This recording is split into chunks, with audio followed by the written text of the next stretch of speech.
Meeting today here. You will click to the next slide for me, Marilee. There's a few agendas out there. I just put a couple on each table. So we're going to do our call to order, pledge of allegiance, officer liaison. I did not hear back from, so he may not be joining us today. We weren't able to get one tonight. That's okay. That's okay. We got a lot going on. And then our land use chair is going to talk about current and upcoming developments in the area. And then we've also got folks from the county talking about the comprehensive plan. So the 2025 comprehensive plan. So that should be a big chunk of our meeting. At the end, we'll hear from residents. If you guys have any announcements, concerns, things like that you want to share, bring to our attention. So next slide.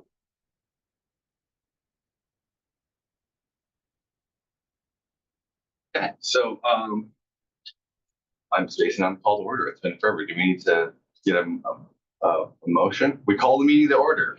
It's been a minute. So Jay, will you lead us in the Pledge of Allegiance?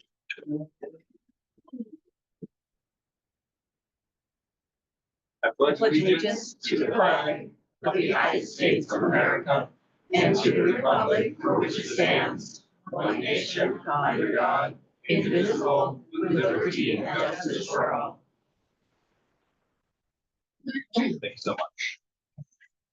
So the meeting minutes is where I'm going to make a motion. Since our last meeting was a community event, it was just the picnic in the park. We just kind of had a discussion. There weren't minutes to speak of. I took some notes that did not come with me. So I don't think that we need to vote to approve meeting minutes since there really aren't any. There were no votes. There was no business. There was just discussion. Chuck's kind of making a face at me. What do you think, Chuck? I'm just watching all the TV people come out. Oh, I see. You're my expert, so sorry. Just go. Well, there was no business conducted. There was no business conducted. We're good, right? No business. Thanks. That's what happened. So, great. So next item. And then we are recording this meeting, so if you don't want to be recorded, then don't say anything. We want to make sure that other folks can listen to this and hear the comprehensive plan information if they want to later. Great. Well, that's it for me. No, I'm just kidding. We don't have any welcome and introductions to do today. We have our complaint. Okay. Well, so Sue, did you want to be introduced? Oh. Yeah, Sure. there you are. Or do you want to introduce yourself? Sure. I'm Sue Marshall. I'm on the county council. I represent District 5, so including here. And we have a family farm just a couple miles to. Happy to be here, mostly here just to listen to hear what people's concerns are. Welcome. Thank you. Sue's always here. We really appreciate it. Try. You do great. You do great. No officer liaison this evening, as we heard. And so then we've got committee reports. So I'm gonna have to grab this. Take a look. We've got a couple different committees here. So I'll kind of give my reports here. First regarding the amphitheater, I'm the amphitheater liaison at the moment. But one of our neighbors, Steve Thalberg, we all, or many of you, saw present about his project to interview his neighbors to find out if we could move the I-5 interchange. So he's kind of working on that. Steve is going to take over as the amphitheater liaison, which is very exciting. What that role is it's working with Live Nation, the county, WashDOT, sheriff's office, all these other folks to make sure that the traffic is managed well in our area. So I've been attending the weekly meetings. They have weekly work meetings with those groups, and they've allowed us to attend. I've been doing that here for a few months. Has anybody had issues with yellow hang tags? Using them? You had an issue? No, I was gonna say, Uh-huh. they work really well. The people are being trained. Yes, you have to wave it at them Uh-huh. sometimes, but they wave you right on through, so. Oh my gosh, I love it. Yay! Thank you for sharing that. That's great. That's great. Excellent. So we had a little bit of not positive at the beginning, but it sounds like we've broken through that, which is what I had hoped. So that's amazing. They also one of the issues that we had that I think we will probably have a breakthrough on here too, was that they weren't allowing left turns from Delfell onto 179. They now will. WashDOT confirm that that's okay to happen during ingress for shows, right? So at the opening, before the shows, you're going to be able to make that left turn. That affected some neighbors, probably with the hang tag, right? So we got to wave it out the window. Not going to be during egress, but I don't think anybody's trying to do that because that's just a big line of traffic anyway. So, and generally things do seem to be going well. So I love that report. Regarding our website, we've got lots of news and events up there. So we're posting stuff all the time. So just make sure to head out there and look at that stuff. And then with the postcard that hopefully everybody received, you've got a QR code for our survey. There you go. Chuck's got it. Thanks, Chuck. There should be some back there too. And there's some back there. Thank you, Marilee. The pink cards in the back have the QR code on it. So you can take the neighbor survey. We want to know what you think. We want to know what's going well, what can be improved, what do you care about, and a little bit about who you are. So if you take the survey, that will really help us do that. You can find that on the website as well. Just try to bring it up. So other committee reports.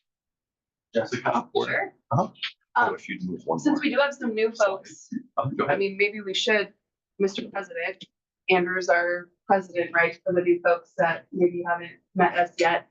I'm Jessica Lavanis, I'm the treasurer and secretary, and then we have Jay Eel, who's our vice president, so we're the executive board of the Four Creeks Neighborhood Association. So happy to have all the new folks here with us tonight.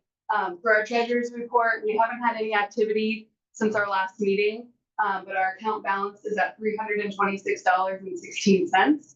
We did get a generous donation today, so I'll be depositing that over the next couple of days when I get a chance. And we just wanted to say thank you to everyone who has been donating and helping keep us funded.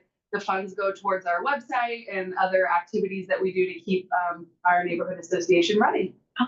If you would like to donate, whether that's money or time or anything, please feel free to reach out.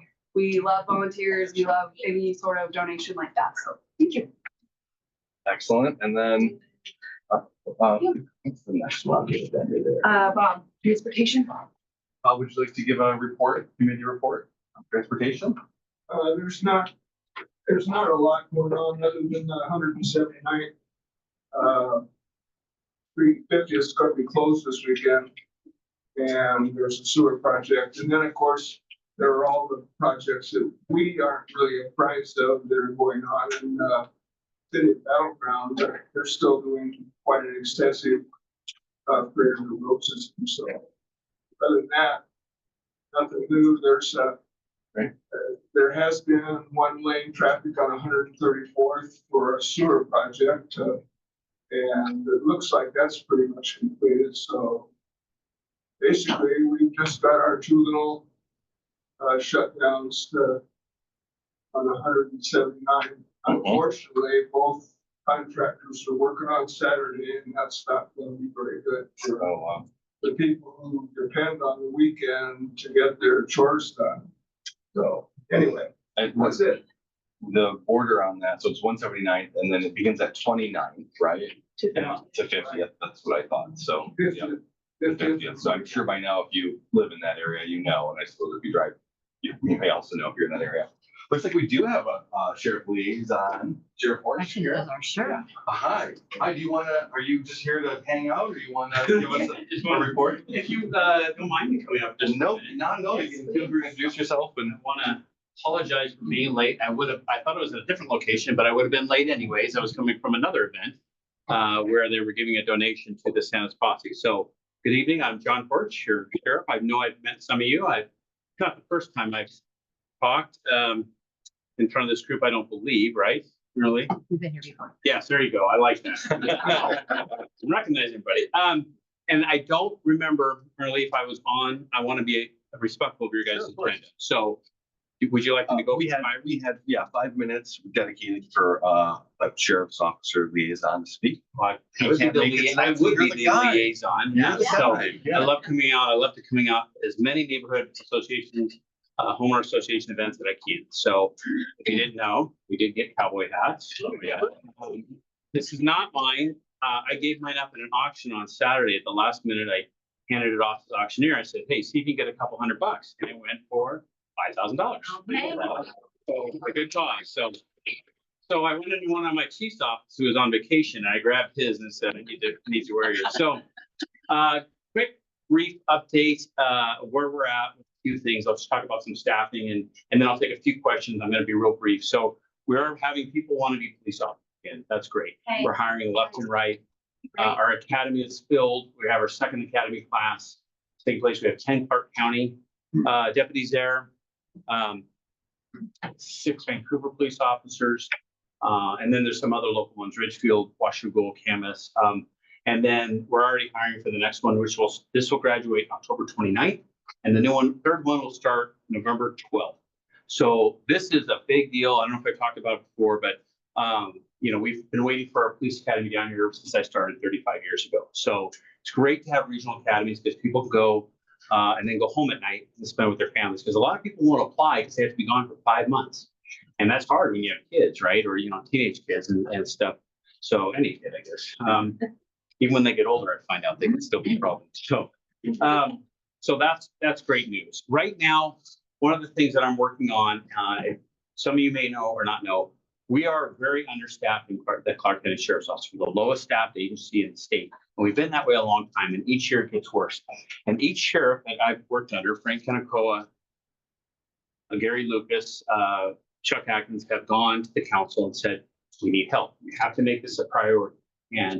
And this isn't go back and forth and anything. Yep, we're going to make it a priority. Yep, we promised. Yes, we promised this. And we keep getting further and further behind. We are at 0.57 deputies per 1,000 residents in unincorporated Clark County. And that's just kind of a way to talk about when you'll hear police statistics, how many sworn police officers do you have per population? So they use 1,000. It's not the absolute best way to do it, but for argument's sake, Vancouver Police Department, I'll just use them. They're at 1.2, 1.3. So they have double the police for their population. So there's a lot of factors. So I've asked the council for more deputies this year. I thought we were very close. I've asked for 40 more, including record staff, and there will be a trickle-down effects to the prosecutor's office. So we take all that into consideration. They're going back and forth on how they're going to do this. They're going to meet again here in a few weeks in October and November and discuss if they're going to let the people decide, basically, if we should raise the taxes or not, to see what kind of services you want. So I just want to throw that out to you. I'm urging the county council to do something. We need a minimum of at least 20 to kind of just get us, really stay above water, but really 40 is right now. And then we need to keep adding 1 or 2 a year, and they need to get serious. And the second one is our facilities, our sheriff's office. This is one of it's called our West Precinct branch out here. But in a few years, the lease is going to be up here. In downtown, we're going to be evicted from down below because the plans are to use that part of the jail and the courthouse. So does everybody know where the jail is? Not that you've been to jail, but do you know where the jail is? It's next to the courthouse downtown, 13th and Franklin, 12th and Franklin. The sheriff's office headquarters is in the basement down there. We are actually in 7 different locations, the sheriff's office is. And we need to be in about 2 or 3. We need to get everybody back, and we need to be out in Clark County. So I've been pushing for, I don't care, there's some buildings that are existing that we could use. The footprint is big enough that we've been pushing through. They need to vote on that. They need to figure out, they think they have some ways to pay for that with the ongoing cost, or build new, either one. I found out something. I'm not great at construction work. I can do home projects left and right. But I realized some of the law changes, some of the things, if you guys know construction here, buying an existing building, even a decent one, and renovating it, making sure it's not as almost as expensive as building from scratch. Yeah. And I couldn't believe some of the costs I was hearing. So I'm not, I want to say we want to be cognizant of money, but it's like, well, if we're going to build something, why not build something that we could really use? So that's on the councilor's plate as well. There'll be 2 new county councilors coming in November. If you didn't know, 3rd district. 4th district, somebody correct me, that's correct, yes. And so there's going to be 2 new. So anyways, that's just kind of the brief overview of what's happening at the sheriff's office. Is there any crime related? And I do take this stuff back. Romero Lee takes great notes, and she'll email me tomorrow and I'll get it is there any major crime issues or something you don't think is getting addressed or anything you'd like me to address? Oh, Sue Marshall's right here. I didn't see one of our counselors. There we go. Yes, I would have called you out earlier. So, but everything I said, we've already talked about. So it's a known fact. Is there any crime issues that you guys would like to discuss with me? Go ahead. I don't know if it's a crime. I mean, it seems like a crime to me, but I live on 209th Street. And people go so fast on that street. It's my understanding the speed's supposed to be most of it 35 because of the curves and the hills and everything. But people go right by my driveway at 60 miles an hour down the hill. And I'm sure I'm going to get killed one of these days just trying to pull out of my driveway because people just, and because they've never built exit 11 headed our direction, everybody uses 209th as their freeway to get to everything up on Hillhurst. And it's just awful. I mean, they either need more signs or something, but it's horrible. Huh? Okay, I'm gonna come back to that one. Is there anything else? I want to I'm gonna tell you why we're gonna come back to the one. Any other, is there any other traffic, specific traffic or any other crimes? Go ahead, sir. 10th Avenue is the same way between 179th and 219th. I've lived there 39 years. I've been through, when people used to use that only access to Battleground. Then when they opened up 219th, and now what's happened is there's guys that go by there and they're ice rockets at probably 90 miles an hour. And someday it's going to be a bad wreck there. And I'm from my house, so. Okay, and we're gonna circle back, it's kind of the same. Go ahead. I want to point out that is those speedings are very dangerous, especially in the morning when the school buses are driving. And the school bus stopping at the hill, just after the hill. Last year was almost so close to the tragedy of my previous neighborhood. And the driver passes the bus not on the left side, on the right side, because on the left side was already covered the other side.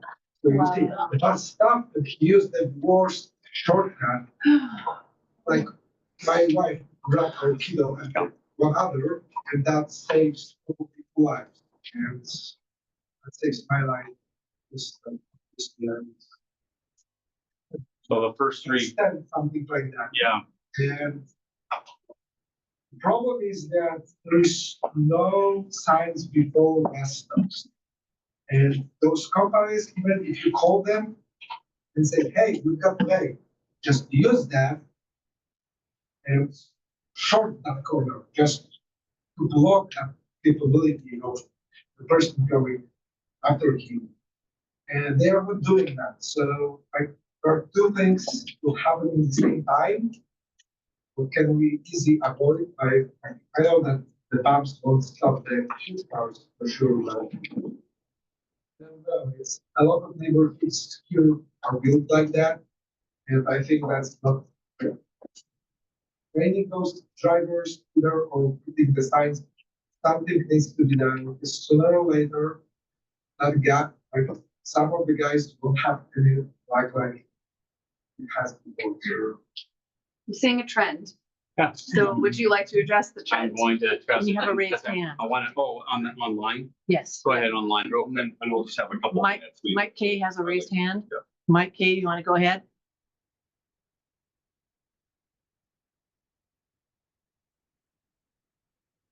Mike, are you there? Are you there, Mike? Yeah. He's muted. Do you have also a distribution list for everybody here? Is there a neighborhood distribution list? Yeah, we have. So I'm gonna give her some of my response in an email to this. Okay. The number one thing since the day I started is traffic and speeding, stop signs, and I would just say more out in the county and the rural area, but it's everywhere. Everywhere we go, every police agency, the number one thing. So I want to tell you, yes, it is an issue. There are certain things that we can do to help. not just the sheriff's office or, you know, any police agency, but the road department. There's kind of a combination happens. But every place I go, everything, the first thing he's talked about is the speeding. And I'm not saying it doesn't happen. I agree. I see it as well. And the county roads, you know, 30 years ago, there wasn't as much traffic. Now they're coming along and some are two-way stops and they're not four-way stops. And we're seeing more and more arrests like there. So I feel I can see it. From an enforcement standpoint, when we have a certain particular area, we can put it out. And our traffic unit's pretty limited right now, but we are increasing things. We go out. The one thing about working a traffic area, and I used to do this, we go to a neighborhood and work pretty specific enforcement in that area, and we can get good compliance for about 30 to 45 days, and that's it. And because you can put up signs, you can write tickets, you can turn the lights on. That part, for as far as enforcement goes, you think, oh no, the word will get out. It gets out, and about 3-4 weeks later, patterns just start right back up again. So we hit certain areas that we can't, or particular drivers. If you have a certain person and you know the plate, and I'll just pick on a teenager, right? Since I don't think there's any teenager, 17-year-old from Skyview, I'm just gonna make that up. And it's Joe Blow here. And this kid flies up and down. We got his plate. We can go target that a little bit better. Does that make sense? But I'm not saying you to get plates or anything like that, but those are kind of things that we can specifically do. But you are right. Everybody, you're right. Traffic is an issue. Speeding is an issue. We've talked about, I don't know, Counselor, if speed cameras and red lights have been talked recently. One of the counselors texted me a few weeks ago and asked me what my thoughts were. City of Vancouver is starting some. You guys didn't know, so pay attention. Red light cameras is what I meant. We used to have speed trailers. They do work. I think there's a lot in Portland, right? I don't go to Portland. We have a lot of north. I like it when it warns me. Just, you know, it's good to get. But the point is we want safety, right? It's not about writing tickets, in my opinion, and trying to create revenue. It's about safety for everybody. When there's a particular area and you have enough people to say, hey, this area on 209th or wherever it is, we're having this issue. We contact the road public works as well, and they go out there and they can set up stuff. I'm gonna get the names wrong, but the speed They do a speed study. And they do it, and then they look. Okay, do we need to add? And by the way, speed bumps. Who mentioned speed bumps? There's God. And then there's the speed bump guy. And I've never seen this guy because it is almost impossible. It's not impossible, but it is tough to get speed bump because there's just right. Am I right? It is an act of Congress to get a speed bump anywhere, especially if it's not 25 or under. I don't think they'll put them on or maybe 35. But anything on the county roads, they're not going to put a speed bump on. I'm pretty sure. Be dangerous. Yeah, too dangerous. That's right. But the four ways where we're getting the accidents is where we'll concentrate. 199th and Northwest 41st, that's a bad one. The other one down here, 50th Avenue, on 179th or 199th used to be a real bad one until it went to the four-way. But that took years. That took 10 years to get that. We'd have fatality after fatality. So we can look at these problems. We do address them, but it is tough. We just don't have the resources to hit them all. But if you have a particular area, we can put that out and put that up to the sergeants, go work this area. But the problem is we get very temporary compliance from it.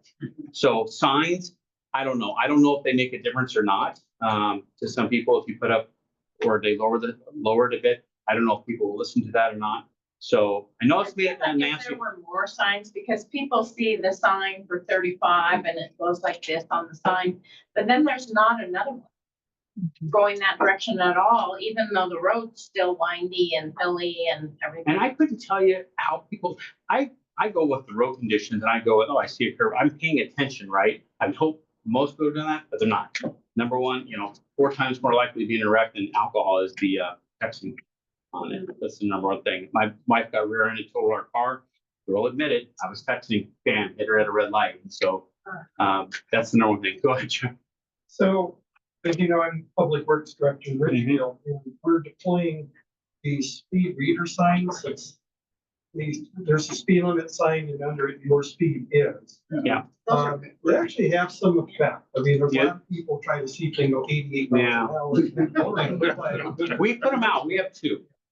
They do. I think they do help because sometimes they say, "Hey, I'll be going along. Oh, I didn't know I was doing X, Y, and Z." We all have not paying attention sometimes, right? If we want to be honest, right? Then you see it go. It's 35 along here. I'm doing 42. Oops, I better bring it down. That's what we want to get, right? Kind of that. But there are some people that would have used it. We have 2 trailers, I believe. Do you know? Do we have 2 or 1? Do you know? We have one to across 13th Avenue. One right now at 13th Avenue. Okay, I was gonna say that those trailers work too. yeah, the speed trailers. Yeah. I wondered. Yeah, and we- Also, they do not take photos. And what happens is she'll give me an email and I'll send it to the traffic sergeant and then they'll go out and deploy it. And they get it out there pretty quick. So, and then they can record, but the public works can also record, do a speed study. And go ahead. I know I'm going over time and getting questions. Go ahead. I Go just ahead, Council. wanted to comment on that because Public Works, I think about a year ago, proposed a program to focus on neighborhood traffic safety. It wasn't very expensive, but it could have provided additional signs, striping. I think there's a complementary role that the county could play. But only 2 of the 5 councilors supported that. So maybe it'll come back with the new council. That's the number one topic. And then fireworks is number 2. If you didn't know. Yeah. Yeah, but it is traffic safety. Go ahead. Good question. Okay, because the Public Works is responsible for drawing the white line at the intersection. Stop signs. Yeah. There you go. I can guess at that. I would assume so. Public Works has those paint trucks there, so I'm assuming that's who's doing it. It's on the center line, but there's no line. Again, Marilee is great about whether she just gives me the what's the email. location? Yeah, go ahead. 79th and 41st, there's no white line to tell you when to stop. 179th and Northwest 41st. Yeah. This might be offline. Even if Okay. you're stuck here. We could dedicate a meeting to this. Yeah. Yes, No, seriously.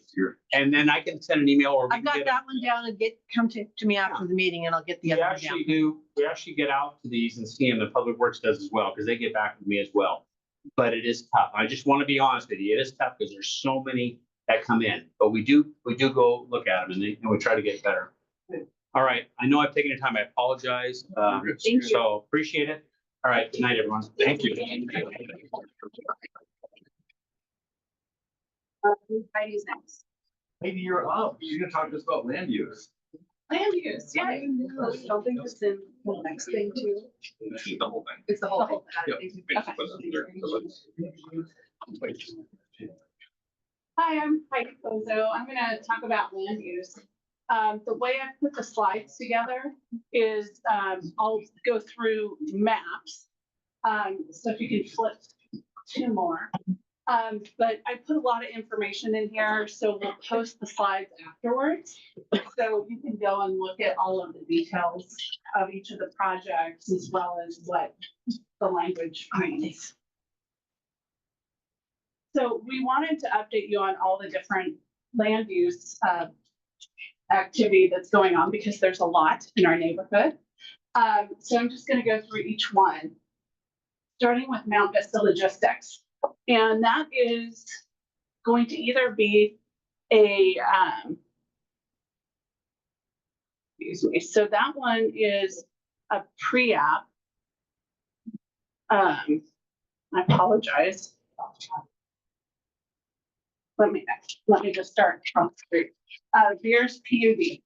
So that one has actually gone through the final examiner decision. It is done.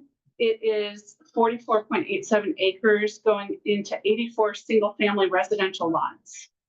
And that approval came on June 25th. So all of these individual reports can be found on the website under resources land use. So any of these projects I'm talking about, you can find there. 174th Estates went through a pre-app. So the process is you have a conversation with the county, you make sure you have everything together, and then you submit an application. So they did an application to turn 4.4 acres into 40 lots. That has just moved to pre-review. So they're going through a type 3 public hearing process. So that'll get started here pretty quick.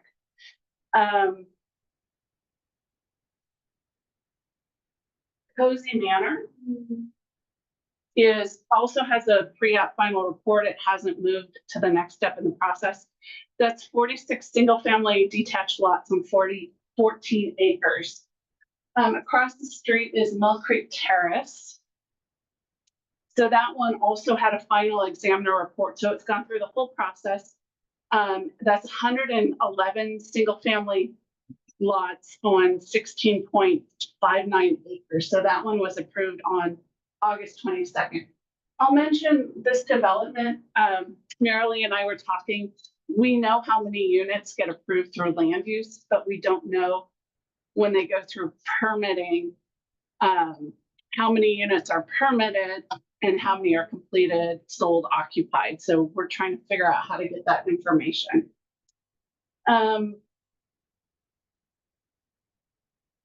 Okay, so Mountain View Ridge, it's just that lot north.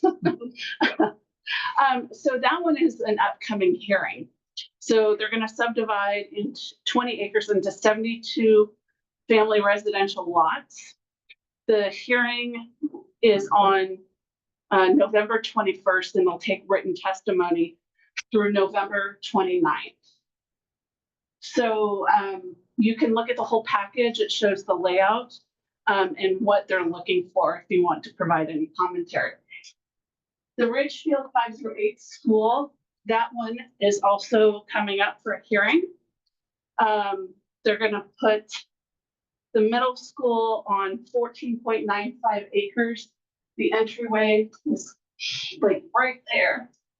There's only one entrance and one same entrance and exit on 29th. So there's only one. So traffic can't be an issue there. 2 weeks for comments. Comments are due on October 2nd, and the hearing is November 14th. I'll just mention Mount Vista Logistics again. It's either going to be a like 580,000 square foot logistics facility. 580,000 square. It's massive, yeah. Or it's going to be a Copart, C-O-P-A-R-T, which is a used car purchasing facility or spare parts. So they've done. Where's that at? It's on 50. Yeah. So that. just They've for done the pre-app on context, those. that 580,000 It's square very feet large. is a 13.5 So. acre warehouse. Yeah, it's big, and they have done, they've gone through the process in both and haven't made a selection. Copart is a huge conglomerate that does insurance salvage cars. Yeah, They sell them as insurance salvage cars.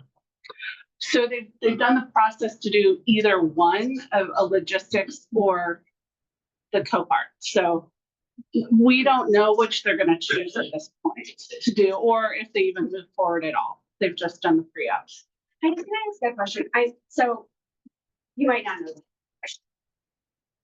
But like across the street from Mount Vista Logistics, we're putting in like so much housing. Right. You just went through this. Yes. And then across the street is gonna be either a junkyard or a 13-acre warehouse. Choose. It's 100, this is 100 acres. But I'm like, why isn't it a grocery store? Did you say junkyard? Was that somebody else in the audience?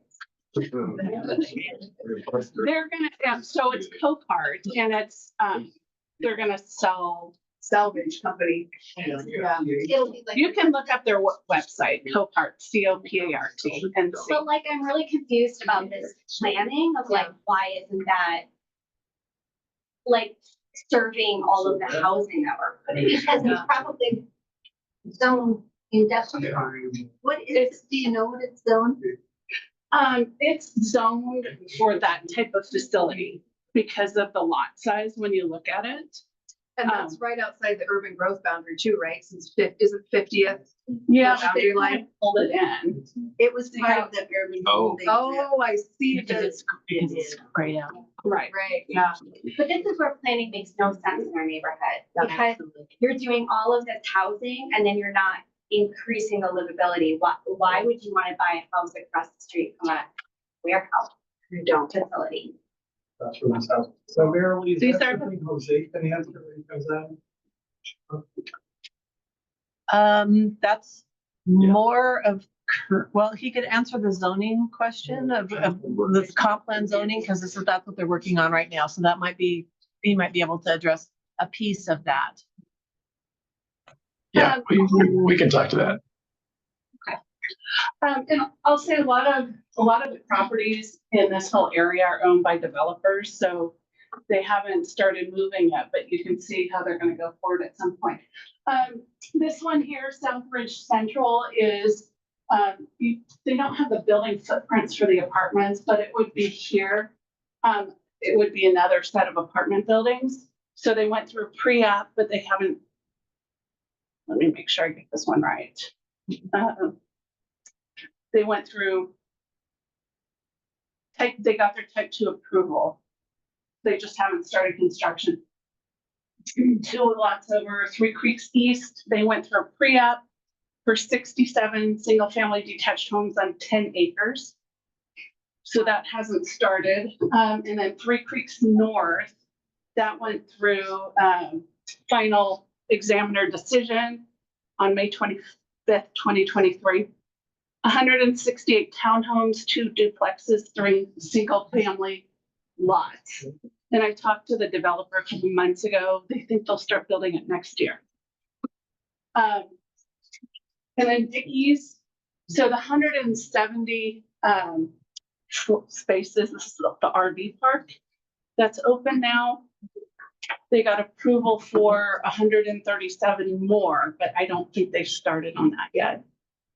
Okay, so that's the east side of the freeway. We can go couple. Okay, so now we're on the west side. Down here, Swan Island Sheet Metal. That one has gone through. They're in the type 2 application process. It's incomplete, so they haven't kept going. But that's a 50,000 square foot pre-engineered metal building. 2-story office support. So that one's just on hold for an incomplete. Fairgrounds RV Park. That one went through pre-app report and hasn't moved since. 91 RV spaces. I just got a note here that says the fairgrounds will not be moving forward with the RV park. Thank you. Oh, great. Okay. Who's that? Jason Young. Great.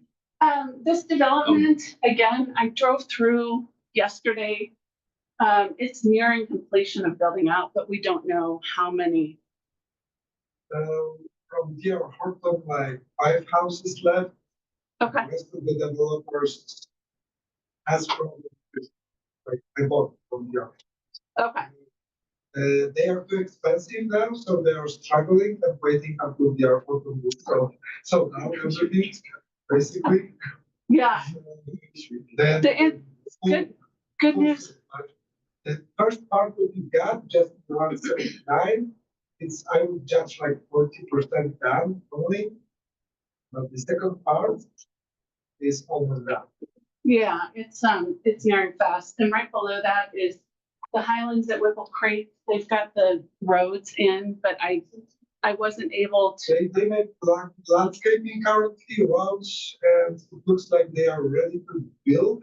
Yeah, I just couldn't, I'm still working on finding the I have land. a question on that development. Yeah.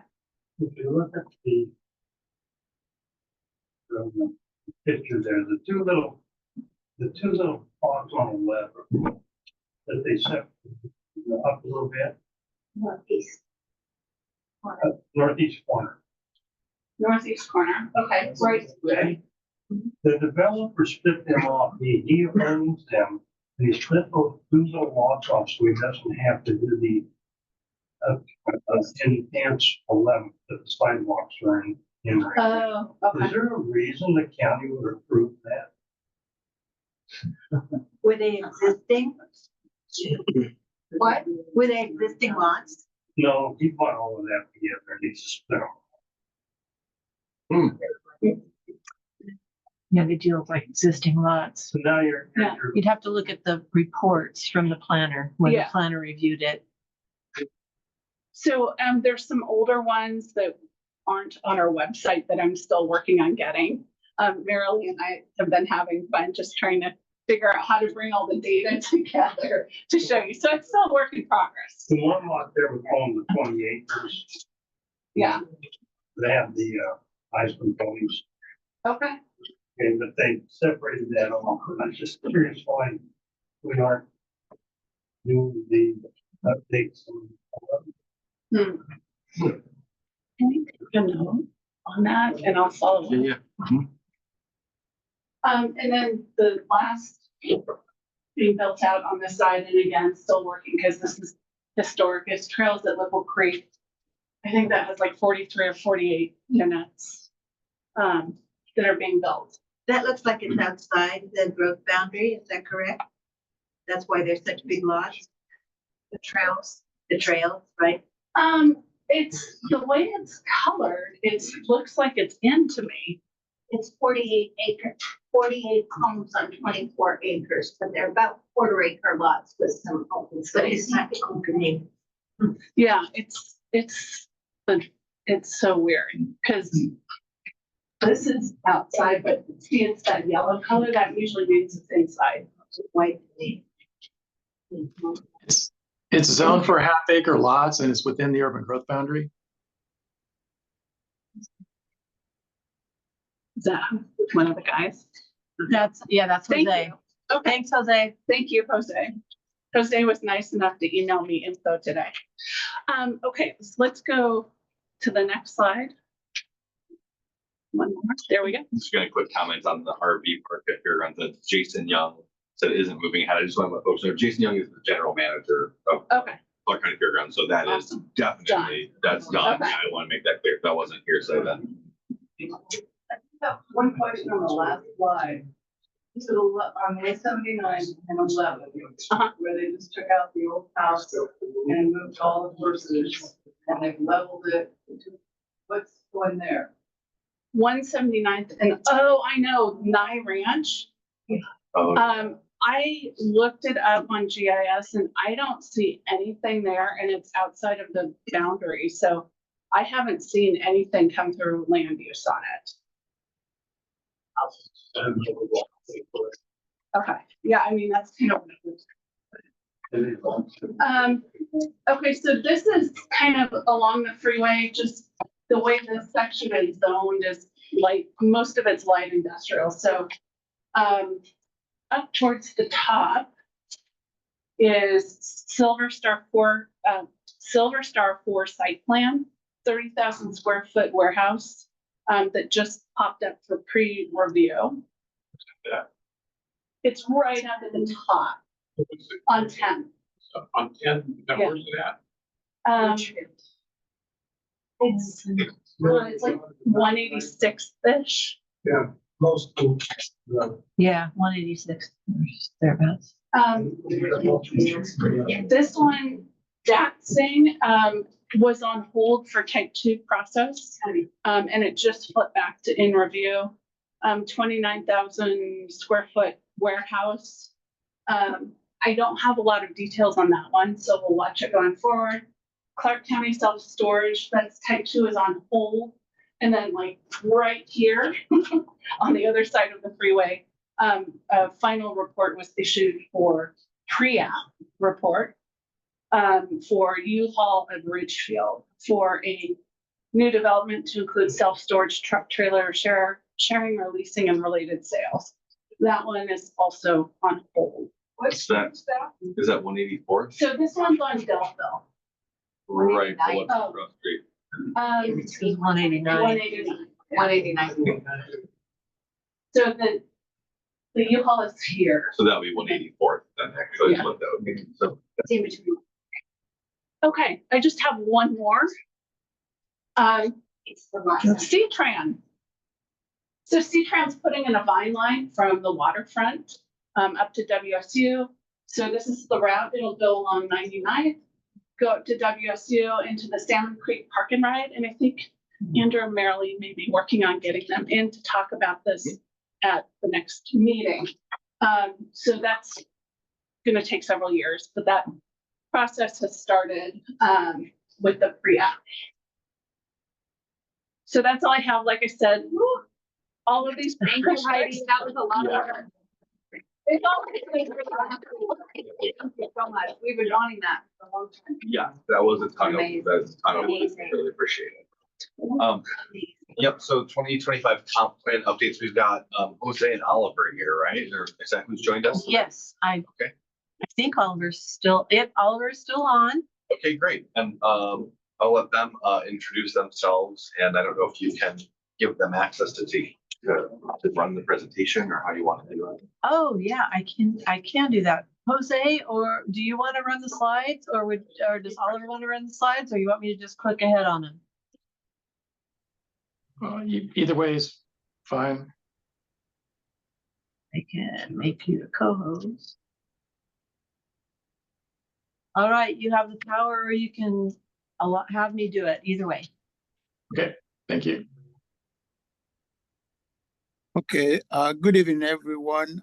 My name is Oliver Ojiako. I am with Clark County and from Clark County Community Planning. And this evening with me is Jose Alvarez, our program manager. We are going to be sharing with you the 2025 Comprehensive Plan Update, which is a major project that community planning is working on.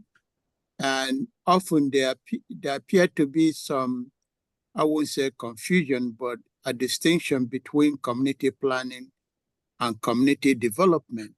Community development is the department that approves or review an issue or analyze application for actual development on the ground based on how the property is zoned. So tonight, thank you for inviting us. We're going to briefly just provide you an overview of the 2025 Comprehensive Plan Update.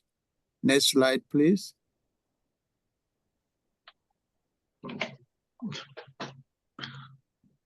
Okay, this is just a quick overview of the areas that we are going to be covering this evening. We're going to briefly share with you what is comprehensive plan, and then we're going to focus on the key areas that we are working on as a result of new bills that the legislature passed recently. And we're going to focus on housing, climate change bill, talk a little bit about public participation, and then the timeline that we are working on. The next slide, please.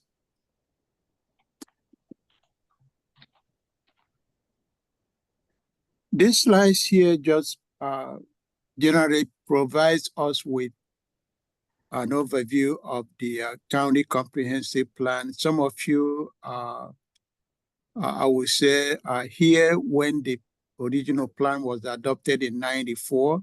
Since then, a lot of more folks have moved into Clark County, but the last updated comprehensive plan for the county was in 2016.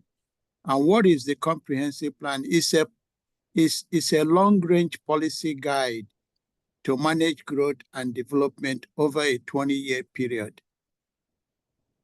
When the Growth Management Act was passed in 1994, it was then codified in RCW 3670A, and Section 130 requires jurisdiction, which includes not only the county, but all the cities within the county, to periodically review and update, if necessary, the plan and associated development regulations to bring them up to date with changes in state law, land use changes, if any, population and employment growth projections, and then as well as housing projections. The population and employment growth projection, this is very key because there are decisions, and we can talk about that when we get to the responsibility of the council, planning commission, and the public. It is our county council that one of their role is to pick the population as well as the employment for us to plan over the next 20 years, anytime we are doing this type of work. So that is the role of the council. Planning staff do not make that decisions. However, we do provide information working with population estimate from the State Office of Financial Management, and then relying on the Employment Security Department on employment forecast or projection. And all these numbers are forecasted 20 years out. Next slide, please. The comprehensive plan document has a lot of chapters in it, and we call them elements, but they are really chapters. And each element or chapter, there are some that are mandated by the state law, like land use, housing, capital facilities. How are we going to pay for the land use that we are planning for? And utilities, this is where special purpose district, including CPU, Clark Regional Wastewater, they all participate in helping us determine if we have the necessary infrastructure or plan project to support the growth that we are planning for. We also are required to have, for counties, rural element. This is where we have to plan for a variety of rural home sites and resource designation, both agriculture, forest, and mineral lands. And of course, we recently have climate change. This is new, and Clark County, along with other counties, are required now, not only Clark County, but all the counties planning under the Growth Management Act to have a climate change chapter. We also have environment, transportation, the list goes on. There are other chapters that are optional. By that, we mean they are not required by the Growth Management Act. For example, we have a school chapter. We also have a historical chapter and community design. Next slide, please. Okay, here is a map of the entire 39 counties in the state. What this map represents is that every county and city in it are required to review, as I mentioned earlier, and if needed, revise their comprehensive land use as well as development regulations to ensure that the plan and regulation comply with the Growth Management Act, and that includes any new bill passed by the legislature. If you look at this map, you can see the light green areas or counties. You can see where Clark County is, and you can see that Whatcom, Skagit, Island, San Juan, Clallam, Jefferson, Mason, Thurston, and Lewis County. We are the counties that are known as the 2025 adopters. So our plan, that is Clark County and all those counties in light green, their land use plan is supposed to be completed. We didn't make changes to this slide, but originally the legislature said we are supposed to complete on or before June 30th, 2025. However, the legislature recently amended our timeline and gave us extra 6 months. So we are now required to complete the update by on or before before December 31st, 2025. You can also see Snohomish, King County, Pierce, and Kitsap. Their plan is due by December of this year, and you can see the color coded when their plans are due. The counties that are starred, the reason they are starred is that they also are required to plan under the Growth Management Act, but their planning is limited to the designation of agricultural land and protection of critical areas. That is how far or what is required of those counties to plan for. We, Clark County and the I-5 corridor counties are known as fully planning counties under the Growth Management Act. Next slide, please. Now I'll turn this over to Jose to focus on key areas that we are really is the focus of our effort this time around. By the way, this update that we are doing is from 2025 because it's 2025 to 2045. The legislature recently changed the timing of when we do update from 8 years interval to now once every 10 years. So with that, I'll turn it over to Jose, and both Jose and I are here to answer any questions that you may have. Jose? Okay, thank you, Oliver. So the legislature has been spending a lot of time in the last several years focused on legislation on housing. And then most recently, they passed a climate bill legislation. And so those are really two of the big components that we're having to address in the comprehensive plan update. Next slide, please. So one of the things that the state has done is require jurisdictions, counties to plan specifically for housing at a range of incomes, which hasn't been done before. The legislation has been to, plan generally for all income levels, but the state has become more prescriptive in what we have to do and how we have to plan and to demonstrate that we can provide enough land that's appropriately zoned for those different income ranges. So the state has come up with a housing analysis planning tool that housing for all planning tool that the different counties have to use in conjunction with the cities. And I'll show you what that means. But essentially, like I said, it's projecting housing needs by income bracket at a countywide level. Some of the assumptions that goes into their model, and also requires us to plan for emergency housing and permanent supportive housing.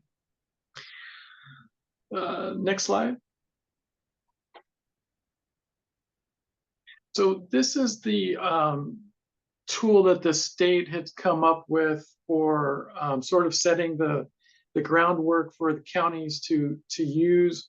You can select the different county jurisdiction, what the projection year is, and then our population target for 2045 is something the council selected last year. So 718,154 people is what we are projecting to have at the end of 2045. The current population is about 530. The second table 2 there, the projected countywide housing needs, is again where the state had come up with an estimate for each county based on some of those inputs, where they are taking what that population target is by 2045, the 718,000, and telling us that we're going to need about 309,000 housing units. At the end of, in 2020, we had a housing supply of about 194,000. So from 2020 to 2045, we're going to need 115,000 new housing units. We sort of amended this for our plan a little bit to account for the growth between 2020 and 2022, where we added about 12,000 housing units. So we subtracted that from the total. So our plan is from 2023 to 2045, and we're planning for about 103,000 new housing units countywide. The income brackets, the affordability level, that is shown there is really trying to get at having enough land zone to accommodate housing at different income levels. We most of the land that we have is zoned for single family residential development. And so it's in that 100+ range category.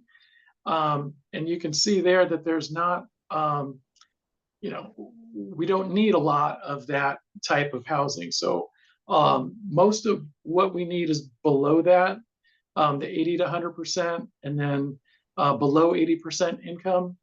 And so what that means is essentially denser development and sort of more smaller scale apartments.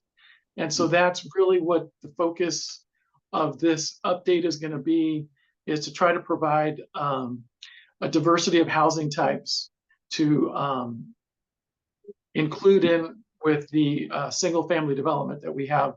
Most of our land supply is. Next slide.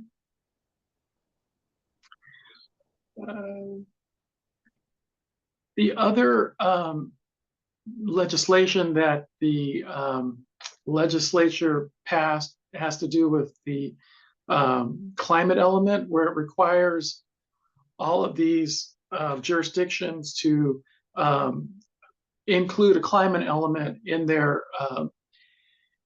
comprehensive plan. As you can see, we're one of the early adopters that are going to be triggered. It's us, Skagit, Thurston, and Whatcom County that have our plans due in 2025. And we need to include a climate element in this that includes a greenhouse gas reduction and resilience element. And this is we're one of the first, you know, jurisdictions that's trying to do this planning. We have two advisory committees, advisory group, CAG, the Climate Advisory Group, and another group that's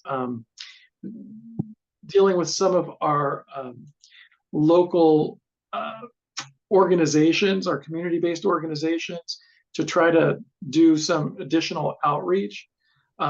If you go to the next slide, deals with environmental justice. And so really trying to focus and get some input from a diverse set of stakeholders to have some input into the advisory group.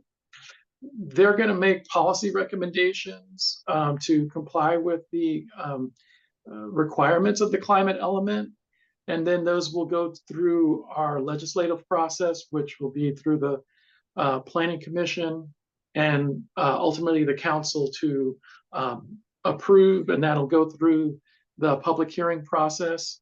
Probably be middle of next year when we'll have some recommendations from those advisory groups.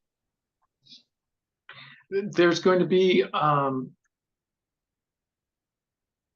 that climate element is going to touch a lot of different chapters within the comprehensive plan. The land use element, how we use our land, trying to be more efficient with it in regards to energy, reducing vehicle trips, trying to emphasize more multimodal transportation. And so there's going to be a lot of policies that are in that element that will filter through the rest of the comprehensive plan. The next slide, please.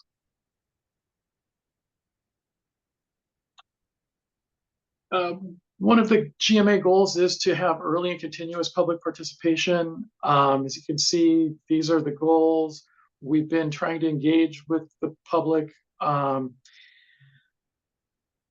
We'll show you where we are in our planning process, but we've had some open houses for our environmental scoping.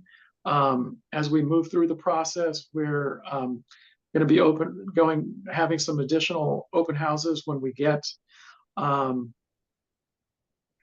some direction on land use alternatives that are going to be studied in our environmental, our EIS. And we've had some opportunities for folks to submit site-specific requests if they want to change zoning or what they can do on their property. We have a web page that has a map that shows all of those proposed changes that we've received from the public. Many of them are sort of on the fringe of the different urban growth boundaries that want to be included in an urban growth area. And then there are some that are within sort of the existing Vancouver UGA that want to change zoning. That is available on our webpage, and we can share that with you as well. Next slide, please. Again, these are some of the community partners and interested parties that we're trying to engage with as we go through this comprehensive plan update over the next year.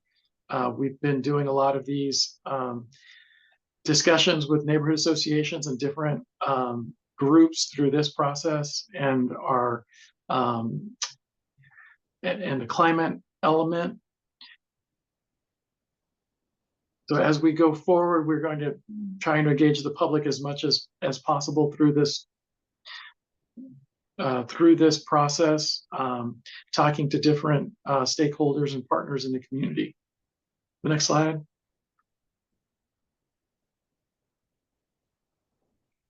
So this is a slide that just discusses the roles and responsibilities of the decision makers. It's the county manager's responsibility. We work for the county manager to prepare and present to the Planning Commission the comprehensive plan update, and then it goes through the Planning Commission recommendation to the county council. The Planning Commission is appointed by the council, and they are a body of 7 that makes recommendations about the development of land in the unincorporated area and dealing with legislative land use legislative matters that come before the council and make those recommendations to the council. The council is the ultimate decision maker on the comprehensive plan update, and we'll be having work sessions and public hearings with council as we go through the process. And then the cities, towns, and councils are responsible for creating their own comprehensive plans, policies, and development regulations. They're responsible for submitting their urban growth area plans, but ultimately it's the council that gets to approve those. Again, as Oliver said, by the end of 2025. Next slide.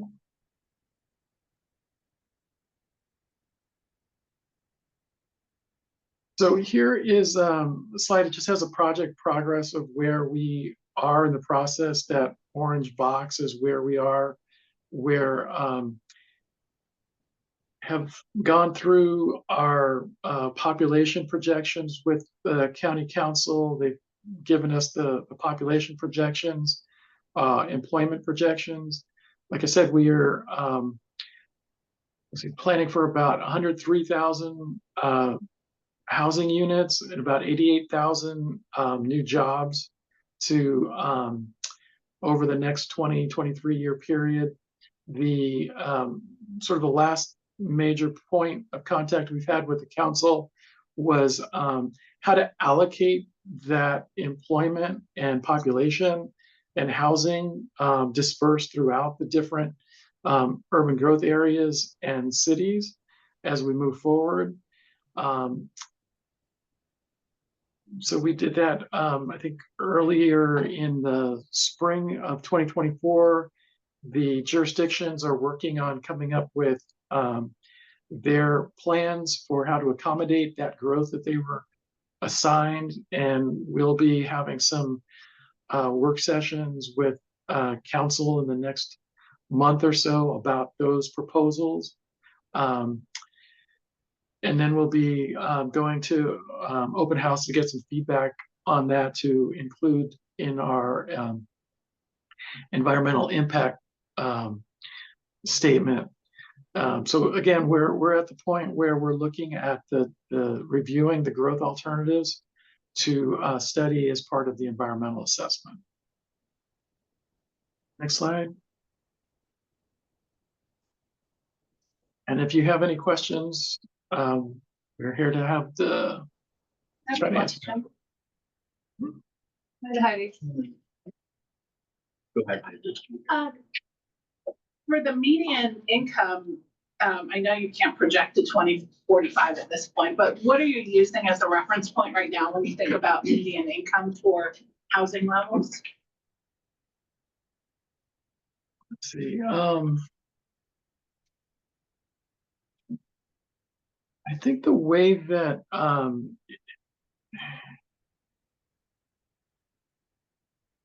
it's what goes through the housing and urban development for the Portland metro region is what the median income is based on. But is it like $80,000 or I've seen, I Googled this recently and Yes. seen everything about 67,000 to 100,000. And then it also depends on the household type. I mean, I can send you the link. I know they just recently updated it for 2024, but it's around that 80,000. Jose, I have a question. Yes. You had mentioned the site-specific request, and I was wondering if it's possible just to talk about the site-specific request in our neighborhood. You're talking with a group of people that some of us are in the urban growth area and some of us are not. And it's something that I think those of us who've gone through having our properties have move into the urban growth boundary, it had a huge impact on us. And I want to make sure that the neighbors are aware of those site-specific requests that are in our neighborhood. Okay, let's see. I can either put a link in the chat or share that with Mary Lee so that you can see that. Let me see if Both would be great. Yeah, can you show it now? let's.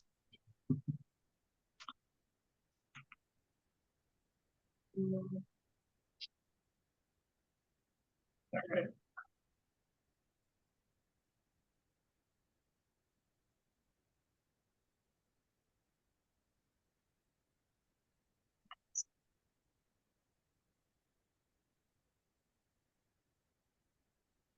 You see that?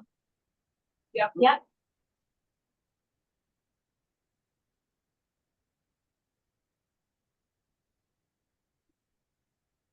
So I think this is generally the area. This is 179 I-5.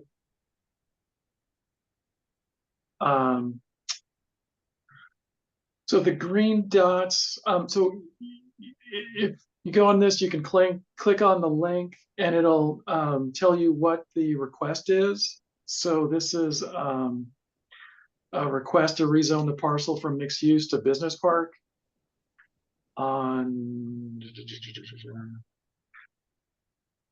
let's see how many acres. Yes, 10 acres.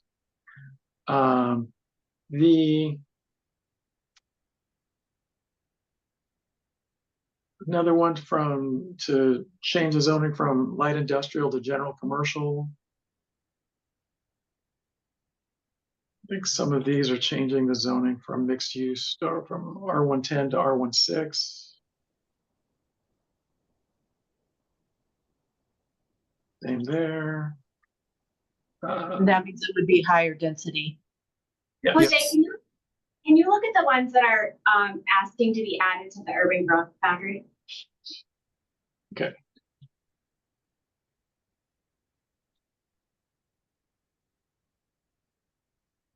So this is probably. Yeah, those all say include in the UGA. Yeah, So just- yeah, all of the orange dots are asking to be included into the urban growth area. And then the green dots are zone changes within the UGA. And then the bluish dots are the zone changes within the UGA, and then the green ones are outside, requesting to zone changes in the rural area, usually to a smaller rural zone, either from Ag 20 to R5 or from R5 to something smaller. And we don't have anything smaller than 5 acres unless you're in a rural center. Jose, this is Jill Marshall. Is there any adjacent urban holding that has not yet come into the growth boundary? People might be interested in seeing that. Not in this area, but I will show you that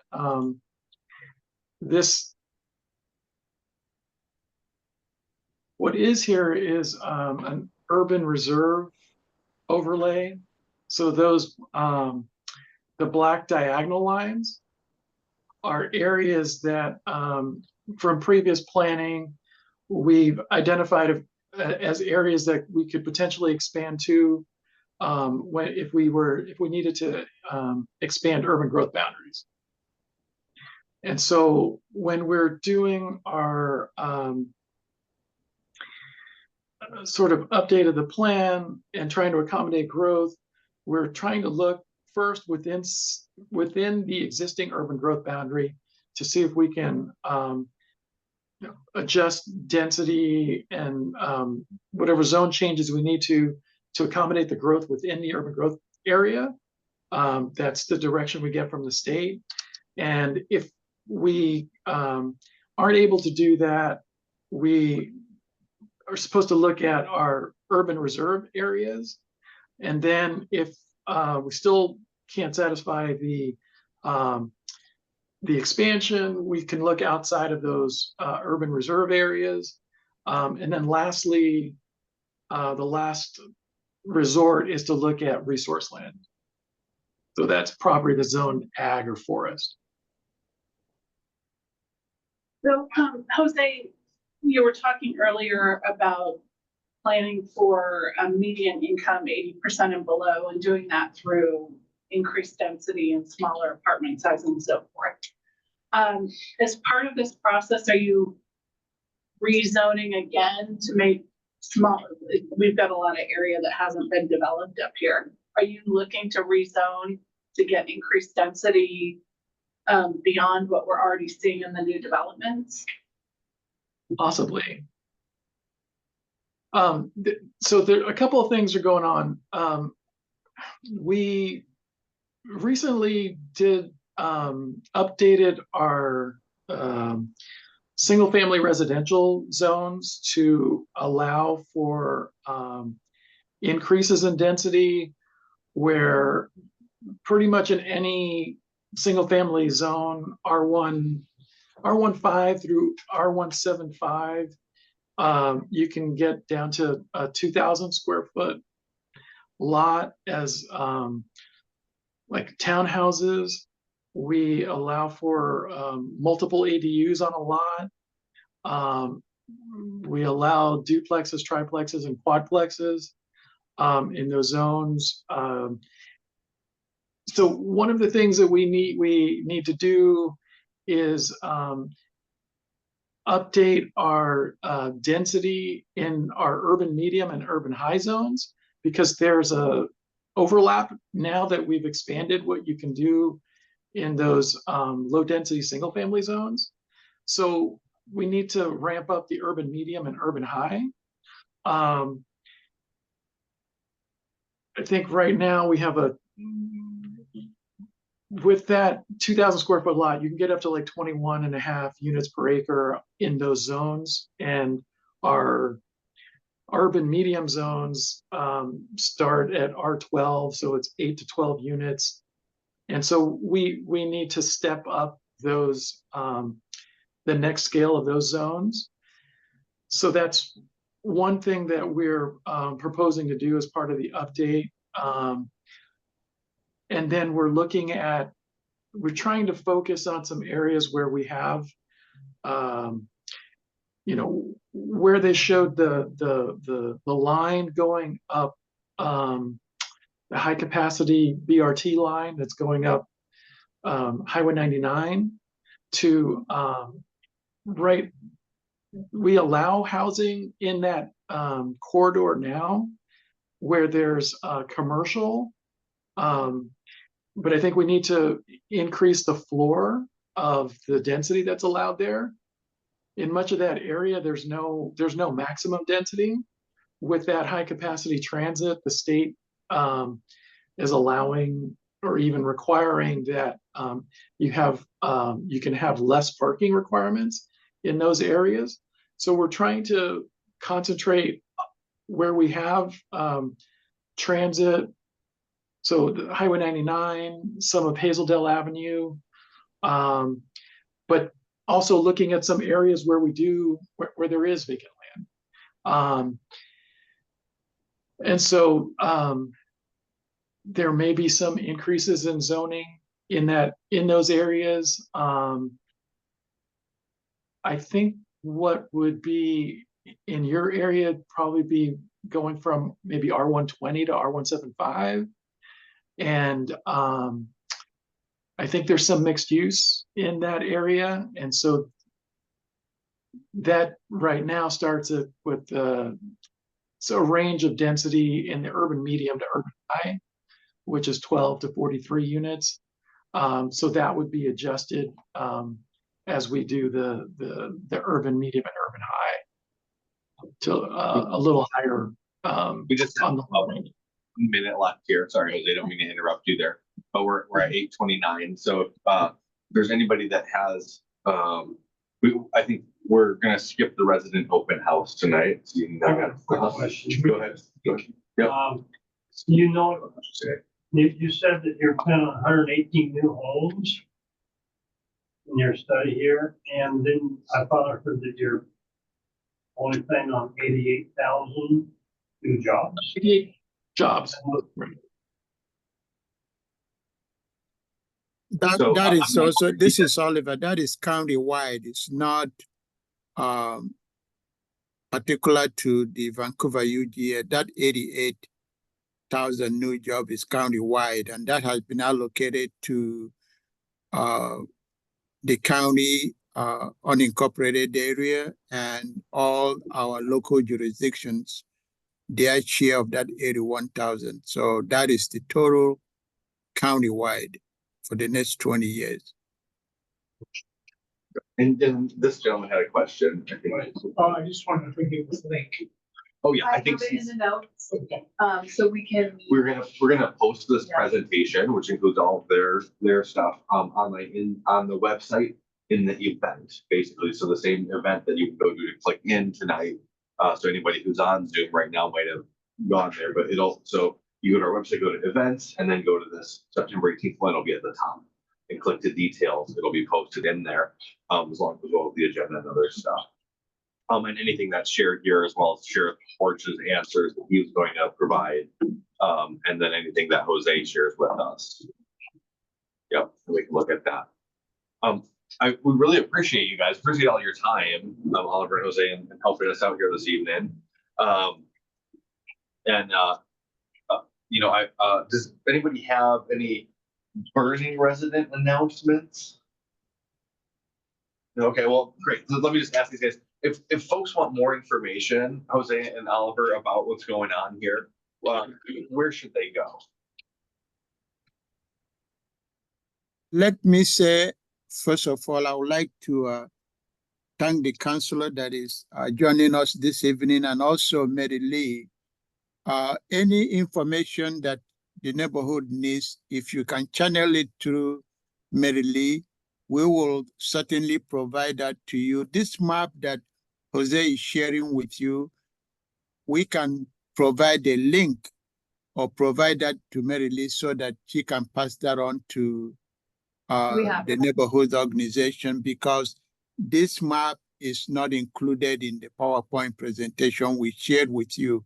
That also we can provide through Mary Lee and be able to follow up with any questions that you may have.